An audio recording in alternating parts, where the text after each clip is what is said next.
¿Qué tal, estudiantado? Aquí otra vez con nuestro segundo video. Bienvenidos al Instituto Frontera. Mi nombre es Genaro López y recuerden que estamos hablando de las ciencias sociales. Y la vez pasada platicamos acerca de los tipos de conocimiento. Hoy vamos a comenzar hablando de los métodos de las ciencias sociales. Vamos a abordar esta cuestión epistemológica o del conocimiento de las ciencias sociales, cómo abordamos, cómo relacionamos este concepto de interpretación. Es decir, no solamente es la cuestión de estudiar o de practicar una vida social, sino realmente tiene que ver con la cuestión de interpretar, conocer. Entonces, el primer método que se usa, bueno, déjenme explicar antes que en metodología de la investigación, que ustedes van a llevar en una de sus materias en la preparatoria, en el bachillerato, les enseñan un sinnúmero, son como 12 o 13 métodos de investigación científica que pueden ser usadas para estudios sociales o estudios lógico-matemáticas, si es cuantitativo, cualitativo, etcétera. Pero hay dos áreas del método de las ciencias sociales que son los más usados. Y, por ejemplo, a la hora de la literatura, por ejemplo, que tienes que interpretar un texto, que tienes que comprender un texto, que le tienes que dar el sentido correcto al texto, entonces tendríamos que estudiar entre humanidades y ciencias sociales el método hermenéutico. Hermenéutica es el término o la palabra significa el arte o el método de interpretar o de comprender textos. Entonces, en esta parte, en el método hermenéutico, es donde conocemos las figuras retóricas, es decir, la manera como nos expresamos. Por ejemplo, generalmente decimos exageración, pero en términos hermenéuticos la palabra exageración es una hipérbole. Por ejemplo, luego uno dice de manera jocosa, te he dicho 1.000.000 de veces que no seas exagerado. Entonces, ese es una hipérbole, te he dicho 1.000.000 de veces. Es la hipérbole, es la exageración de algo, aparte de que tiene este jueguito de te he dicho 1.000.000 de veces que no seas exagerado, ¿no? Entonces, esta es como una hipérbole. Está la metonimia, está la sinécdoque, la alegoría, está una muy común, muy socorrida, es la ironía, ¿no? Que hablamos de forma irónica, el sarcasmo, todo este badaje o toda esta información, todas estas tablas de las figuras retóricas que tiene la hermenéutica, pues es lo que nos ayuda a comprender textos. Entonces, los hechos sociales, según Durkheim, deben de ser presentados como cosas para ser interpretados de manera correcta. Si es desde este lente que lo vamos a hacer, entonces la hermenéutica o el lenguaje argumentativo o la manera como preguntas, es decir, la mezcla del conocimiento filosófico con el conocimiento empírico nos va a poder hacer presentar una hipótesis para posteriormente, a través de la observación, la investigación, la conclusión de las cosas, lleguemos al fin científico de la ciencia social. Y la otra tiene que ver con el método reflexivo, el método crítico, que posibilita, pues nos da la posibilidad de situarnos en un nivel de observación. Recuerden que el primer principio de investigación, de toda investigación, el primer paso es la observación, es percatarse de algún asunto, de alguna circunstancia, de algún fenómeno, en el caso social, para poder hacer las preguntas pertinentes y poder hacer la investigación consciente. Obviamente eso también nos lleva a un amplio comprender de una forma general los fenómenos sin necesidad de formar postulados o una postura acerca de ellos. Una de las cosas que el investigador o la persona que está usando el método de las ciencias sociales es que, a pesar de ser un ser o un ente social, un individuo como ser social, investigando la ciencia social debe de quedarse de manera neutral, es decir, no es que de su punto de vista, porque entonces ya no va, el método científico no va a tener la esencia, porque va a ser expuesto desde el punto de vista de mi interpretación, mis prejuicios, mi cultura, o sea, la cultura del investigador va a mermar o va a plasmar una idea. Entonces, es muy importante, es básico que el investigador de la metodología o del método de la ciencia social se quede de observador y que todo lo haga de manera en vacuidad, vacío de cualquier imposición sobre su investigación. ¿Ok? Espero irme explicando dónde vamos y que vayamos siendo claros, ¿no? Tenemos otros métodos de las ciencias sociales más comunes, por ejemplo, la dialéctica, que tiene que ver con la transformación y el cambio. La dialéctica es aquella parte que nos hace confrontar ideas, que nos hace confrontar hipótesis, que nos hace criticar las cosas. La dialéctica de Marx, que era la dialéctica negativa, de Hegel, ¿no? Que era, vamos a ver y contemplar las cosas de manera diferente, desde los nos o desde el por qué no, y qué tal si, y qué tal si no, y qué tal si sí, etcétera, ¿no? La contraparte para crear un diálogo, una contraparte de la conversación, una antítesis de las cosas. Y el concepto histórico, ¿no? El método de las ciencias sociales, que es la cuestión de la historia, o más bien el proceso correlativo o cronológico que deben de tener las cosas, la secuencia, los procesos y los cambios que producen. No nomás es como, conozco la historia y memorizar fechas. La historia es más que eso, es el arte de interpretar la historia. Alguien dijo por ahí que el que no conoce su historia está destinado a repetirla, pero no es suficiente conocer el dato histórico. No es suficiente conocer el actor histórico, no fue suficiente el dato o la información, es necesario conocer la secuencia, las condiciones, el entorno, los procesos y el cambio que puede generar ver la historia desde una interpretación crítica o de una interpretación del método de las ciencias sociales. Y luego tenemos el método genético, que habla del proceso y del origen de las cosas. Es decir, si vamos a hacer una investigación desde la ciencia social, necesitamos ir al origen de las cosas. Pues mucha gente puede decir, es que fulano es así porque le pasó esto, es que perengana es así porque le pasó tal cosa. Eso demostraría nada más que es un prejuicio que tenemos o un conocimiento o un mínimo conocimiento que tenemos de las cosas. Hay que ir al origen de esa experiencia y seguir un proceso para poder demostrar de manera fehaciente o de manera veraz o con rigor académico si realmente eso fue o no es verdad, nuestra argumentación o nuestro prejuicio. Recuerden, un juicio a priori o una conversación a priori contradice todo el concepto de las ciencias sociales, porque nuestro fin no es interpretar desde nuestro punto de vista las cosas. Ahora, vamos a la clasificación de las corrientes del conocimiento. Y aquí me gustaría muchísimo que tomáramos un perfil hacia dónde quieres caminar, hacia dónde te encantaría tomar postura. Pongámoslo de esta manera. Para Heysen, que es el teórico que clasifica el conocimiento, lo parte en tres partes. Y muy bien podría decir que Comte tenía una idea muy parecida, ¿no? Aquí le llama la clasificación que hace Heysen, él pone la posibilidad del conocimiento, mientras que Comte decía que era el primer estadio, que era la cuestión mística, ¿no? La cuestión empírica de las cosas, la cuestión religiosa de las cosas. Disculpen.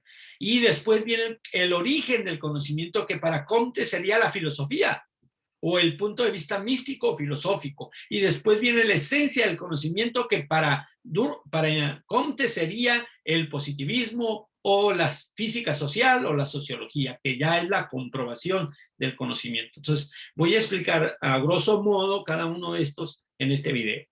Y me gustaría que pusiésemos mucha atención y mucho esmero, ¿no? Para ello hay que entender que las ciencias están divididas y en tres conceptos, que son las ciencias formales, las ciencias sociales y las ciencias de humanidades. Y las ciencias formales o las ciencias exactas, pues tenemos el conocimiento lógico matemático, que mucha gente dice, ¿para qué me sirven las matemáticas?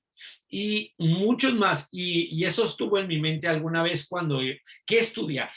Como era muy malo en matemáticas, yo decía, no quiero estudiar una carrera que tenga matemáticas. Cuando ya estoy en la universidad, me percato que todas las carreras o todas las licenciaturas o las ingenierías más, todas tienen matemáticas. Y en todos los conceptos vamos a entrar a algo que se conoce como la lógica.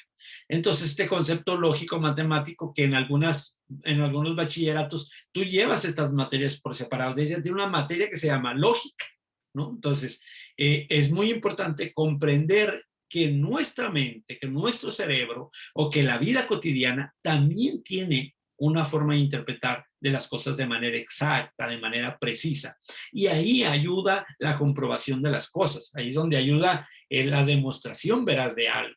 Y tenemos las ciencias de la humanidad, que está la filosofía, el arte, la literatura, la pedagogía, la teología, algunos ponen aquí también la medicina, etcétera. Bueno, nada más de paso. Si a ti te gusta la filosofía o la literatura o el arte, sobre todo el arte, ¿no? Vamos a la música o la pintura, sean artes plásticas o escénicas, etcétera. Puede ser que tus padres o tus tutores te digan, oye, ¿por qué estás estudiando eso? Te vas a morir de hambre. Entonces, este concepto de que en las humanidades la gente se muere de hambre, es que no estudiamos para vivir. Esta es parte del subjetivismo de lo que quiero estudiar, de la profesión, de la carrera que quiero tomar. Realmente la carrera que quieres tomar puede ser un escalón para mejorar. Yo lo que te recomendaría es que no te quedes con una licenciatura, sino que vayas a una maestría. Y generalmente la filosofía te puede llevar a la literatura, te puede llevar a la teología, te puede llevar a las ciencias exactas, o el arte te puede llevar a la literatura, a la pedagogía, pues sí, a la pedagogía te puede llevar al arte, a la literatura, a la comunicación, la teología te puede ayudar en todas las áreas, etc. A veces pensamos o creemos o consideramos que venderte a una idea, a una licenciatura, a una ingeniería, sería lo máximo. En este tiempo ya no se le está llamando solo licenciatura, sino pregrado. ¿Eso qué significa? Que están subiendo el grado académico, que esperamos que tú no solo te quedes con una licenciatura, una ingeniería, sino que seas un maestro, que llegues a una maestría como mínimo para tener un posgrado, ya no un pregrado o una licenciatura como se le está llamando. Bien, también tenemos las ciencias sociales, que son los temas que vamos a estar mirando durante toda esta materia. Tenemos derecho, antropología, historia, psicología, geografía humana, sociología, política, economía, entre otras. Es muy interesante, aquí solo aclaro, por ejemplo, que la gente habla de psicología y dice, yo no estoy loco. Como si estar loco, que es una palabra muy mal usada para referirnos a una persona con alguna enfermedad, y confundimos la enfermedad emocional con la enfermedad psiquiátrica, es decir, equivocamos las emociones y sentimientos con una cuestión neurológica.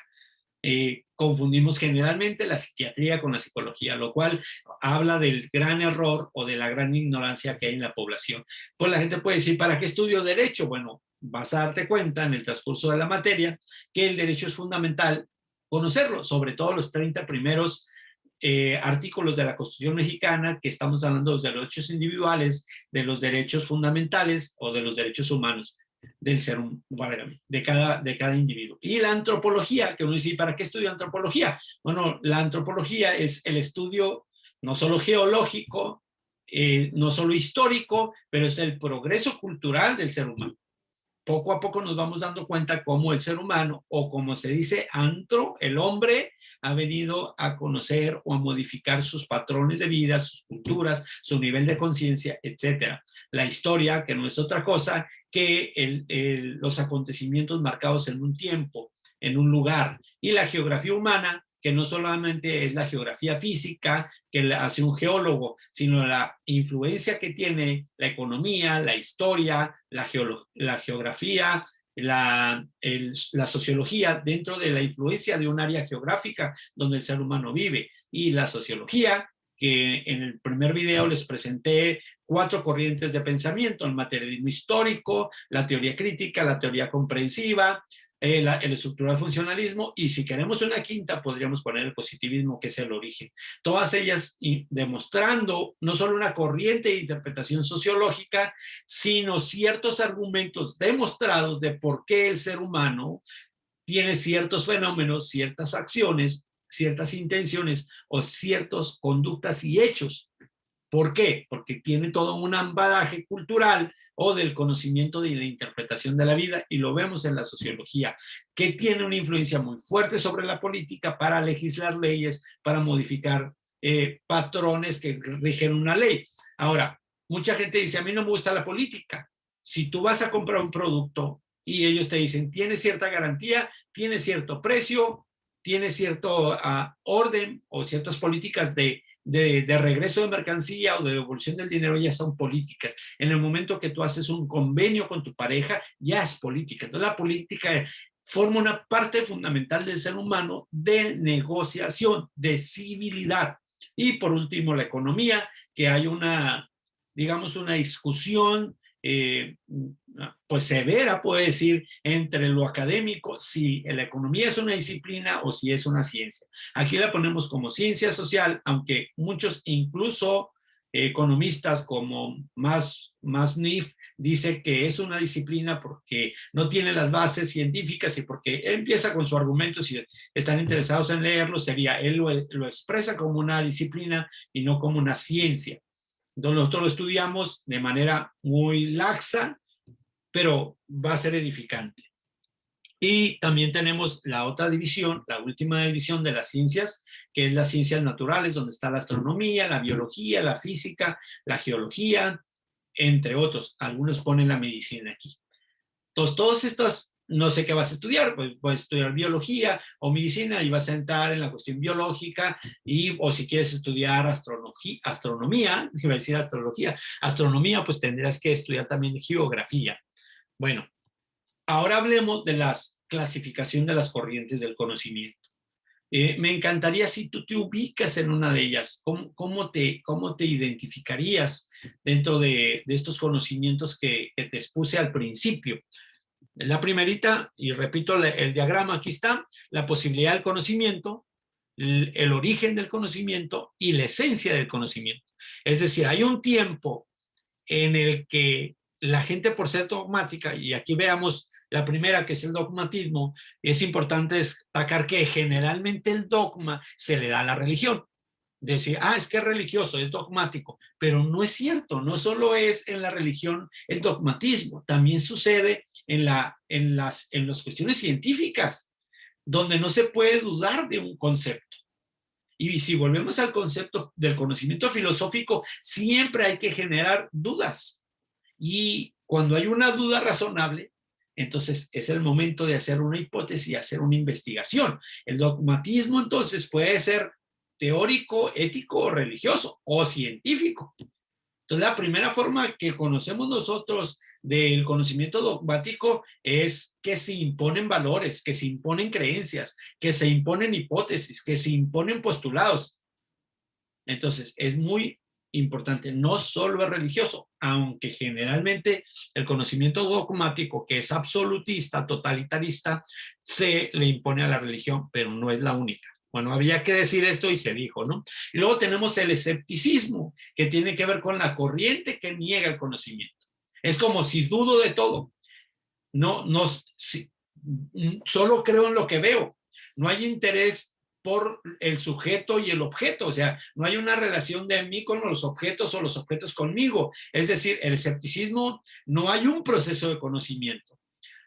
Solamente se concibe la verdad desde juicios que deben de ser indiferentes a todo lo que se duda. Dudar de todo, dudemos de todo, dice el escepticismo. El conocimiento del escepticismo es adquirido por el azar, por la costumbre. Sucedió porque tenía que suceder. Las cosas son como son, etcétera. Es interesante si leemos el escepticismo desde el punto de vista filosófico o desde el punto de vista de la razón. Generalmente mucha gente dice, yo solo creo en lo que tengo. Un amigo es un peso en la bolsa. Escepticismo. Bueno.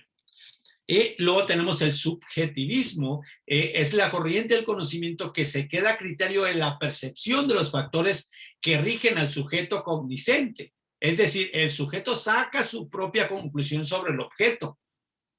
No tiene una demostración científica. Por ejemplo, el amor, la paz, son cuestiones o términos subjetivos, ¿no? Y es que yo creo, es que yo pienso, subjetividad. no hay una consideración científica, no hay una demostración científica, sino solamente creemos que la verdad es lo que yo creo. Entonces es como nos quedamos otra vez en aquel concepto del conocimiento religioso. Es lo que yo creo, o lo que yo sé, o lo que yo pienso. Entonces el pensar, el creer y el saber no son el conocimiento pleno, pero ahí se para el conocimiento subjetivo. Entonces, el subjetivismo, según Heisen, dice que es relativo en el fondo y se parece al escepticismo. Esto es debido a que ambos niegan la verdad, pero no directamente como el escepticismo, sino que el subjetivismo es una manera indirecta atacando la validez universal de la verdad. Es decir, pueden creer todos una sola cosa y yo digo, pero yo opino diferente por esto y por esto. Y me paro en lo subjetivo, en el percibir, en el sentir, en el interpretar, etc. Y después llegamos al relativismo, que es pariente del escepticismo. Esto debido a que esta doctrina no acepta ninguna verdad universal. Esta creencia de que hay valores universales o valores eternos de la idea filosófica o helénica, el relativismo viene y dice, no, cada momento, cada circunstancia tiene su propia verdad y especifica dos partes. La primera, el relativismo especifica la verdad dependiente de cada especie o de cada género, lo podríamos decir ahora, o de cada raza o de cada cultura. Y de grupo, el relativismo dice que la verdad depende de las características de cada grupo, por ejemplo, la edad, el sexo, la clase social, etc. Entonces, el relativismo realmente es vivir las cosas en el momento y se interpretan desde el momento. No confundirla con la cuestión ecléctica, que lo vamos a ver más adelante. Y tenemos el pragmatismo. Si no es práctico, yo no le entro, dijera alguien por ahí. En esta doctrina se reemplaza de una manera limitada el concepto de verdad, debido a que se busca una concordancia entre el pensamiento y el sentido práctico. No se trata de teorías. Yo quiero las cosas prácticas, quiero acción, no solamente bla, bla, bla. Tú échale, que al cabo es de lengua, no échale taco. Entonces, la parte pragmática es quiero implementación. Esta parte es escepticismo debido a que se niega el conocimiento de una forma positiva. Esto se debe a que la ideología busca que los pensamientos sean de utilidad, que te sirvan para algo, que te den beneficio, para que el sujeto que lleve a cabo la acción de esa idea o de ese pensamiento se logre con éxito. Entonces, no interesa la moral, no interesan las creencias, es subjetivo, ni tampoco los comentarios, acciones. El pragmatismo no se considera una verdad absoluta, pero siempre es cambiante, hay cierto relativismo, y esto se debe a que la verdad es metida para el éxito, es decir, si lo puedes practicar, entonces eso es la verdad. Si no se puede implementar, si no se puede practicar, entonces, válgame, el pragmatismo no tiene funcionalidad. Ahora, el criticismo. Emmanuel Kant lo menciona en su libro La crítica de la razón humana. En esta teoría se está convencido de que es posible el conocimiento y que no hay una verdad de las cosas. Es decir, estás viviendo algo y parte del criticismo, de la crítica, es estar mejorando todo. Y en la teoría crítica lo vamos a platicar ahí con Adorno, con Isaac. Ahí lo vamos a platicar un poquito y vamos a ir avanzando sobre este concepto. Se puede concluir que el criticismo es una doctrina que tiene una conducta reflexiva y crítica, debido a que para aceptar un conocimiento se tiene que realizar un estudio profundo. Recuerden, y lo menciono de una vez, la crítica no es el bitote, no es el chisme de fulano perengana iba vestido de amarillo o iba vestido y parecía bandera, etc. Eso es mitote, eso es nada más chisme. Crítica, y vuelvo otra vez al ejemplo del primer video, tengo una tesis, es decir, tengo una práctica, una creencia, un argumento, y entonces tengo una antitesis. Aquí hay una crítica.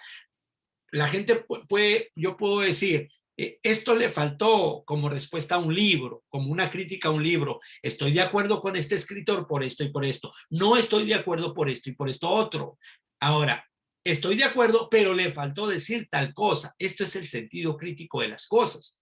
Entonces, esta es la parte que agrega la cuestión científica de la ciencia, de la crítica, agregarle o estar en contra o a favor de algo. Todo eso tiene que ver con el sentido crítico. Y no siempre tiene que ser pragmático, pero poco a poco así construimos la realidad. Podemos molestarnos que alguien nos critique, que nos diga algo, pero la crítica, en este sentido, siempre será oportunidad de mejorar. Siempre será un campo de oportunidades, de oportunidades. ¿Y cuál es el origen? Recuerden que todo lo que platicamos era la posibilidad del conocimiento. Ahora entremos al origen del conocimiento. Primero el racionalismo, que surgió en el siglo XVII y XVIII, en Francia, Holanda, Alemania, etc. Entonces empezamos a pensar de manera filosófica y la filosofía se empezó a investigar de tal manera que se convirtió en la investigación científica. Entonces el conocimiento humano, pasamos del conocimiento dogmático, religioso y filosófico al concepto de la racionalidad. No solo la razón de filosófica, sino la razón comprobada.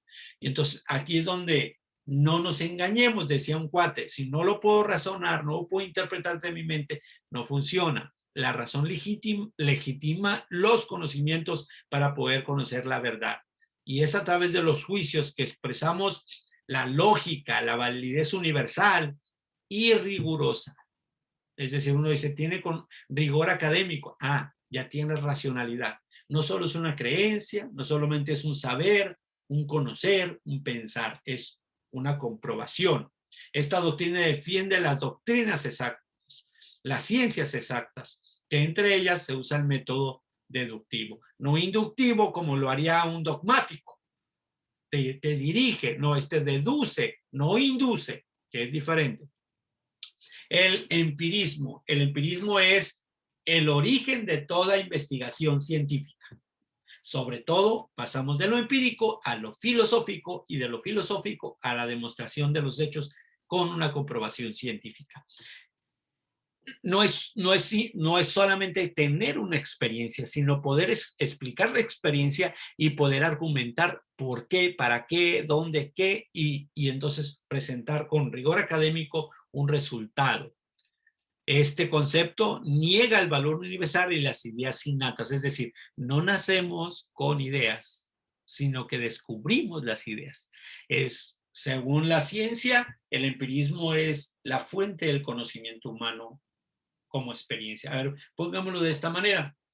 Tomo un instrumento musical como una guitarra y empiezo a tocarla. Yo estoy oyendo o viendo cuáles son las pisadas, cuáles son los tonos que está tomando la persona, o estoy o escuchando el sonido. Estoy aprendiendo de manera empírica.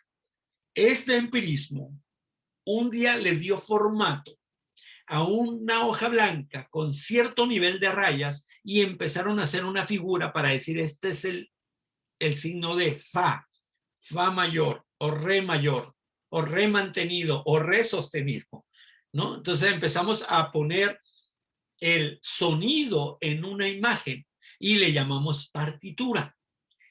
Cuando era por tus sentidos que aprendías a tocar la guitarra, era empírico. Pero cuando ese empirismo se hizo una investigación y se estandarizó este conocimiento, se le dio el conocimiento científico y se le nombra partitura. Y entonces aquí ya tenemos de un conocimiento empírico a un conocimiento científico. Y pasa lo mismo con una receta de alimentos, de comida. Entonces se puede decir, oye, ¿cuánto le pones? Pues le pongo un grano de sal, pero ¿cuánto le pones de esto? ¿Y cuáles son los ingredientes que le pones al caviar de tal y tal? No, pues no sé, pues yo lo hago al tanteo, yo lo hago al troche moche, como lo enseñó mi abuelita. Ah, pero eso sería empirismo. Pero cuando ya tienes una receta con medidas, con pesos, entonces, ya hay un conocimiento científico, pero nació en el empirismo. Por eso repito y digo que el empirismo es la madre de las ciencias exactas. Y después vinimos al momento del intelectualismo. Hoy, papelito habla. Es la corriente de pensamiento que intenta realizar una medición entre el racionalismo y el empirismo. Lo podemos intelectualizar. Es la doctrina que ambos factores tienen una producción del conocimiento, que es lo que yo les explicaba. Esto es aristotélico. El intelectualismo sostiene que hay juicios lógicamente necesarios y universales, válidos sobre objetos ideales y objetos reales, donde el intelectualismo lo deriva desde la experiencia. Es decir, tengo la experiencia de vida y tengo la experiencia científica. Sé tocar la guitarra, el instrumento musical, porque aprendí de manera empírica, pero fui a la escuela y aprendí a leer una partitura. Y aquí se conjuga el empirismo con el racionalismo y da por luz el intelectualismo. Entonces, muy importante ir comprendiendo lo que hace posible el origen del conocimiento. Y el conocimiento a priori, que podríamos decir que es bastante intuitivo, digamos que es el instinto. Hubo un tiempo en el que los empresarios hacían las cosas de manera visionaria, les intuía el corazón.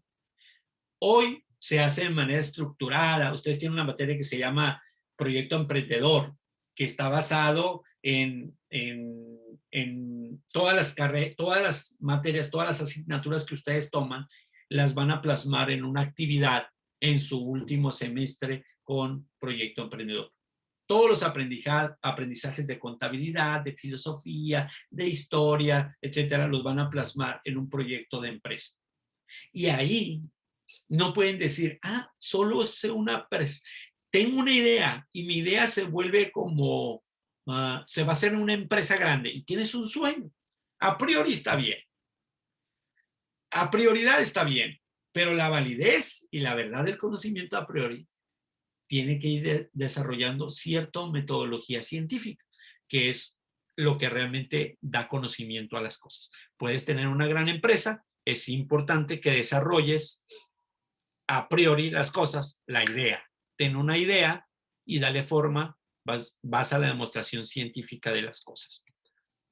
Ahora, ¿cuál es la esencia del conocimiento? ¿Cuál es la base, la intención, el acicate del conocimiento? Pues bien, el objetivismo. Esta corriente, desde el objeto primordial para el conocimiento, determina al sujeto y este es el rigor que él tiene. Es decir, el objeto es decisivo entre los miembros de la relación cognoscente. Esta doctrina quiere dar con el conocimiento real a través del razonamiento, muy parecido a lo pragmático. Es la realidad absoluta. Sé objetivo. ¿Qué es el amor? Subjetividad. A mí no me hables del amor. Dame cosas objetivas. Acciones. Entonces, el primer defensor del objetivismo fue Platón y él presentó la teoría de las ideas. Obviamente, él formula una idea y dice, este es el objeto de estudio. Si quieres hablar de teología, subjetivismo. Si quieres hablar de la demostración de los hechos como cosas, entonces ya somos objetivos. El que cree que las ideas son reales, realidades objetivas, tiene su movimiento porque esto es una cuestión subjetiva. La idea principal del subjetivismo, según Heysen, que es el que estamos viendo con este diagrama, son que los objetos son algo dado, algo que presenta una estructura totalmente definida, construida.